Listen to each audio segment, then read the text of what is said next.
2. And before you get started, on behalf of the UFC, I would like to give a huge thank you to the Utah Sports Commission and the Smith Entertainment Group for all of their support and hard work to make this incredible event a reality.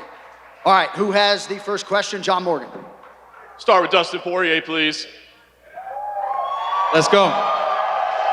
Dustin, I know you've had tremendous success in rematches throughout your career, so I'm just wondering what you attribute that to. Why have you been so successful the second time you get in there with guys? It depends how close together they are, you know? We fought 5 years ago. Me and my team, this whole camp, we went about this like it was a new fight. We watched the first fight between me and him when I first got to camp, and I haven't seen it since. You know, this is a new fight. That said, how much of a mental edge do you think you have, right? Because, I mean, you've been in there once before, and you were the guy that got your hand raised. So how much of a mental edge does that provide for you? It's not like I'm using that as momentum. I'm using my career as momentum. My last fights, the growth, my confidence, my mindset, all of that, that's what's driving me forward, not that fight. Like I said, this is a new fight. If we didn't get better in 5 years, we wasted 5 years of our lives. Fair enough. Thank you very much. Justin, I want to ask you as well. I mean, you were in there with him, obviously. He's been around for a long time. There's a ton of tape on him. But what was the biggest surprise for you in that first fight? Maybe something you didn't expect or something you learned about Dustin Poirier that night? Yeah, I would say his resilience. You know, I landed some big shots, did some damage to his leg, and never once did I feel like he was going to quit or give in. And, you know, he's a dog, and I love these fights. I've been wrestling my whole life. I've lost a few times, and every time I got back in there and tried my hardest, just like I do. So I'm a competitor. I love competition, and I'm here to fight. And just last thing for me, Justin, as well, you know, a lot of people point to you being as a more technical fighter at this point, but I guess from your point of view, what is the biggest difference about you 5 years ago versus what you'll bring on Saturday night? Yeah, I would say age, you know. I grew up, a lot of he was my third fight in the UFC. You know, a fight is a fight, but, you know, being in that arena, look at all these people here right now, like, this is crazy. This is awesome. It's a whole different ballgame, you know, staying in control of your emotions, not getting caught up in the lights and the crowd and the noise. All of that, you know, doesn't need to be a factor when I get in there. And I used to try to thrive off of that, but, you know, I really try to keep calm, stay focused, and, you know, ultimately it's being patient. I cause damage every time I hit somebody, so I got to wait for that right shot. What is for Jan Blachowicz in the back right here? Nice hat, by the way. Obviously, Thank you. In the past, you've been the one the UFC has turned to welcome these middleweights to the light heavyweight division, like Luke Rockhold, Jacare, and Israel. So I'm curious, when you see Alex and what he brings to the table, is there anything different from your past middleweights that you fought at the light heavyweight division? I don't know. I will tell you, you know, after the fight, you know. He's bigger than the others. Maybe this is one different, but we will see inside the octagon what's going to happen.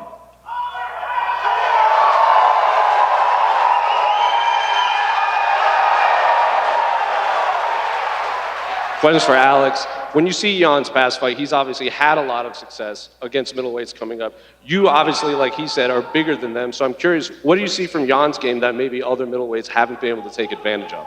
Pergunta para Alex. Ele, como eu já mencionei, já recepcionou muitos médios vindo para o meio pesado. Que diferença? Ele falou, você é um cara maior do que ele está acostumado. O que você vê de diferença que você pode tirar sendo um cara maior e chegando e sendo recepcionado por ele? Bom, acho que essa parada de recepcionar, né, o peso médio e fazer voltar, eu acho que algumas pessoas acreditam em superstição, mas eu não acredito. Da mesma forma também que, às vezes, quando ele foi nocauteado, foi cruzado de esquerda. E eu nocauteio todo mundo com cruzado de esquerda. Se ele pensar nisso, pô, ele não vai ter um bom desempenho, né? Ele tem que esquecer tudo isso e, pô, focar só no sábado. This thing about welcoming the middleweights to the division. I mean, I don't believe in superstition. I don't believe he should believe in superstition as well. Just like every time he got knocked out, it was with a left cross. Every time I knock anybody out, it's with a left cross. If you think about it, you're not going to fight. So let's focus on Saturday. That's what you need to focus on Saturday. One more for both Jan and Alex. Jan, I'll start with you. Obviously, Jamal Hill has vacated the belt, so I'm curious, do you view this as the #1 contender fight for a possible fight for a vacant title? Of course, after Saturday, I'm going to be next fighter for the title shot. I believe in that. Same questions for Alex. Pergunta novamente, depois da lesão contra o Jamal Hill, imagina-se que o vencedor dessa luta lute pelo cinturão. É isso que espera também? Com certeza, né? Tá tudo certo já. Porra, quero fazer essa luta, meu foco é essa luta, mas com certeza vamos para a próxima, ganhando essa cinturão. surely the focus, I mean, everything's pretty much, the writing's on the wall. Obviously, my focus is on this fight, but winning this fight, let's go for the championship. It's a question for Bobby Green. Bobby, a lot of people are talking about how unusual Tony is when he fights, but you're pretty unique in there yourself. Do you think people are overlooking how unorthodox you fight? Man, so all I want to say is, it's going to be the shit. It's going to be the shit. I can't tell you how everything's going to go, but it's going down. That's all I can tell you. Yesterday at the media day, Tony said that you texted him on Father's Day and he didn't really appreciate it. And then at the hotel, he ran into you and you kind of had a different energy and even looked like you saw death. Can you give us your version of that run-in? I know. I don't know what's wrong with him. He was right. He said this. He said, I was confused. Because why? I didn't even know I had him in my phone. So I see him in my phone, I'm like, El Kukui. Oh, okay. I said, let me see if it's really him. I'm like, hey, is this El Kukui? He's like, Happy Father's Day. I'm like, is this your opponent? You sure you know it's me? And it's like, he didn't say nothing after that. So I said, Happy Father's Day to you too. So I don't know what he's talking about, confusion or fear. He said he saw fear in my eyes. You better look again. And for you, Tony, you faced the best of the best at lightweight. Bobby's been around for a while. How do you view his skills in comparison to some of the other men you fought? He's a great fighter. He's the one that signed on the dotted line. We have a fight here at UFC 291. You guys are in for a fight. I have not much to say, man. I'm not here to fucking entertain. I'm here to fight. He said you should look again. I just want to clarify, you do believe you saw fear in his eyes yesterday? Yep. Get the fuck out of here. You're blind. That's your problem now. You need to take them goddamn sunglasses off before you trip over a cord. Oh, Bobby, you're gonna get it. For Michael Chiesa. Mike, I know you said yesterday it doesn't really feel like you've been gone that long and you're right at home, but being up here, having this energy of the press conference, does it bring up any extra nerves or anything? No, it doesn't bring up extra nerves. I'm just excited to be a part of the events. I love being on big cards. I've been doing this a long time. I feel like the bigger the stage, the brighter the lights, the better I perform. I got a game opponent. I got a great crowd. I'm excited to put on a show in Salt Lake City. And for Kevin Holland, Kevin, you told us yesterday you were going to wear your BMF ring to the press conference here. Were you able to get it on? It's hard to see. Of course. What do you just think of welcoming Mike back? He's obviously been gone for a while. Are you expecting any evolution from him, a different fighter than what you've seen in the past? Yeah, I think Mike should have a little bit better striking. He's been sitting down for a long time, but I'm just curious to see if he can make it through the weight cut with that bad back. Shouldn't be hard. And for Alex Pereira, you've obviously been fighting at 185, where the night before the weight cut, making weight tomorrow morning. How different do you feel right now compared to cutting down to 185? Pergunta para o Alex, eu estava acostumado a lutar 175 e agora as coisas são diferentes. A noite anterior à luta, o quão diferente você se sente a lutar em 205? Bom, vai ser uma luta diferente, mas os meus treinos são o mesmo, né? Pô, treinando com o Glover Teixeira, pô, um cara pesado, experiente, né? Pô, quem melhor do que o Glover Teixeira para me treinar? Então acho que estou fazendo a coisa certa, né? E como eu falo, sábado vai ser um grande dia. I mean, everything all right. For me to fight, it doesn't change anything. It doesn't change the training. I mean, I'm training with Glover Teixeira. What better guy to get me prepared for this than fighting with Glover Teixeira? As I said, Saturday, it's going to be a great day. And for Dustin and Justin, a lot of talk about the BMF title. It's finally sitting there just a couple feet in front of you. Does that bring any more excitement, or would you just think now that you've had an in-person look? Justin, you can start. I still can't see it, but I've seen it on TV, and it's beautiful. It's going to look great on the wall. This does a lot for our legacy. We all dream of creating a legacy that will live on forever. So this is part of that. This is a huge statement. Yeah, that's what it is. This is a legacy fight. And we have one of these sitting in my gym, and this one's going right next to it, man. And just one more for you, Dustin. You know, around all your fights, you like to put a charity goal with the Good Fight Foundation. Can you just tell us a little about what you're doing with this fight? Yeah, I fly home Monday. 2 days after that, on Wednesday in Lafayette, Louisiana, we have our annual backpack and school drive pickup.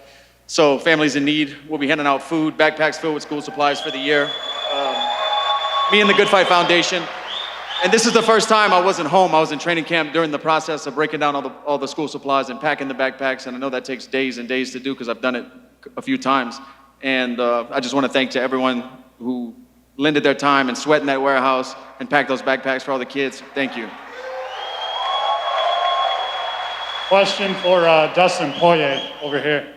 You said yesterday at the media day, you said after the first fight with Justin Gaethje, you guys were sitting together at a pay-per-view, and you said to him, hey man, I don't know if I want to do that again. Can you just go through the mindset? Like what goes through your mind when you're like, you know what, I'm going to flip that switch, and I'm going to tell myself, hey, I want to take this fight again, let's go do that. Yeah, when I was sitting by him and I said that, the fight hadn't been offered. I didn't think that was the next fight or that was going to happen. And when my phone rang and they said, it's Justin, I felt those butterflies and I said, we got to do it, you know? That's what that was. And question actually for John Anik. You've been able to kind of host a lot of big pay-per-views. It was, you know, I got kind of hyped up when you were at the Kamaru Usman and Leon Edwards one. I want to get your thoughts on this card and kind of hype it up in the fashion that only, you know, John Anik can do. Well, thank you. If you were to go through this entire roster and try to find the two baddest motherfuckers out there, right? I'm not sure you wouldn't settle on these two guys, right? And that says nothing about the rest of the depth on the card. Look at all the talent we have up here. Alex Pereira moving up, taking on the former champion. We're absolutely loaded. And as many of you know, you were here for Leon Edwards' mastery a year ago. We're excited to be back.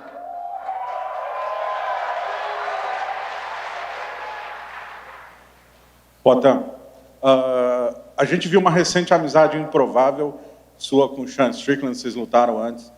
E me fala um pouco mais sobre essa amizade. Ele chegou a te ajudar para esse treino específico? Que tipo de ajuda que ele te deu para enfrentar o Ian? E você pretende treinar mais com ele no futuro? A gente pode até ver, de repente, você ajudando ele, caso ele lute com o Adesanya?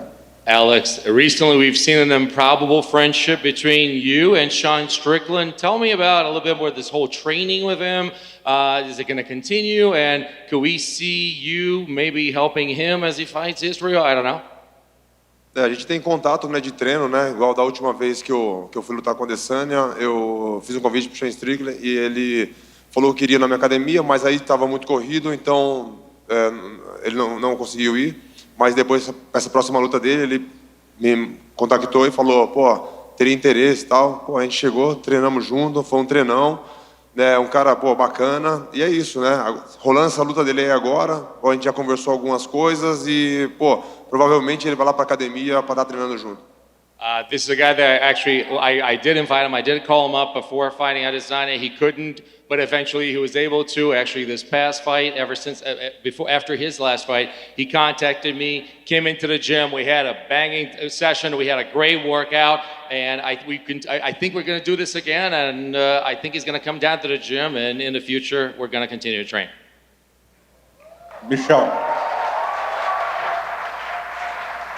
Michel, você é um dos lutadores favoritos dos fãs, você é um atleta muito empolgante no octógono. Há quem diga, há quem critique, inclusive aponte que esse seu estilo, de repente, você cometa algum erro que você não deveria, ou talvez você se canse mais do que deveria. Qual é o seu objetivo? Você tem o objetivo de ser o lutador favorito dos fãs, o lutador mais empolgante? E se sim, se de repente está disposto a pagar o preço, caso seja um preço cometer algum erro ou cansar demais? For Michel, you are a fan favorite, an exciting fighter, unorthodox. You bring the show to the octagon. Even sometimes you're running some risks. Is that what you want? You want to be a fan favorite, somebody that is known for exciting fights, even though you can maybe pay the price? É como eu sempre falo, eu sempre venho para lutar para os fãs. Não gosto de fazer luta chata. Venho para ganhar, mas também venho para dar show para os fãs, porque eles merecem. Ter uma ótima luta, ver uma ótima luta, porque eles pagam caro por um ingresso, e chegar e ficar vendo luta chata ninguém gosta. Então, eu sempre gosto de dar show para os fãs. I've always said I come here, I fight for the fans, they deserve it. No one wants to watch a boring fight. You come here, you pay your tickets, I fight for you. No one wants to come here and watch that. It's for you, you deserve it. Questions for both Dustin and Justin. I know this fight is about legacy, but both of you guys have been the interim champion in the lightweight division. Would holding the BMF strap have more significance to you than that interim lightweight title? No, I don't think so. It's a great part of history. It's great for my legacy. It's cool to even have your name in the hat to be considered to fight for something like this. Not any man can wear this belt, but the undisputed title is the ultimate prize. And the interim belt was a piece of that. It was a step away from being the undisputed world champion, and that's the ultimate goal. Same thing. This is awesome, but other than legacy, it doesn't do nothing as near as much as a world championship belt. I think this catapults either one of us, the winner of this fight, in that fight, and that's all that means right there. Question for Wonderboy. I have to ask you, this is the second time we got the BMF belt. When are they going to get the NMF belt? You'd be right there, right for that belt. Now you're talking. We need to have an NMF title belt. I mean, I don't know what's going on. But no, these guys are awesome, bro. I mean, I'm up here with the baddest dudes in the world and have the nicest guy out here with them. I mean, you can't ask for more. So I appreciate everybody coming out and all the fans out there. It's going to be awesome, action-packed. I can't wait for you guys to tune in and watch. And final question for John Anik. Just touch on this. It was nearly a year ago. You had the most iconic call to date. What is the significance of the Delta Center for you and your career, and how do you replicate that Saturday evening? Well, thank you, buddy. We're glad it's the Delta Center again, right? They keep changing the name on this building, but those of us that grew up watching John Stockton and Karl Malone, we're excited to call this live event in the Delta Center. I understand there's a shrine for Leon Edwards that's been established, so we're excited to check that out, but dude, there's nothing like a UFC pay-per-view, right? There's the Super Bowl, and then our 14 pay-per-views of the year, and a couple more sleep, Schmo. My question is for King Green. You said yesterday that one of your goals was to win over the Utah crowd. How do you plan on doing that? Man, I used to train here a few years ago, back when I was in Strike Force. So Utah's given me so much. They've given me, being around the people, all the love I've gotten, all the people I've gotten to train with here. I'm actually this is my second home away from home, so I love Utah. Thank you so much for having me. My second question is for Tony. Tony, for most of your career, you were the BMF, so do you need to be fighting for that title one day? No, fuck no, dude. I fight for the real title. I got 5 fights in the title. Bobby's the first step right here this week. I'm gonna go out there, I'm gonna finish in my fucking style. So thank you very much. All right, folks, I think that is it. Last call, that's gonna do it. We are gonna have Mick Maynard up here and stare these athletes down, but before we do that, I wanna show you this, a closer look at Justin Gaethje and Dustin Poirier in advance of Saturday night. When I step into the octagon, it's win by any means. That's the attitude, that's the mindset.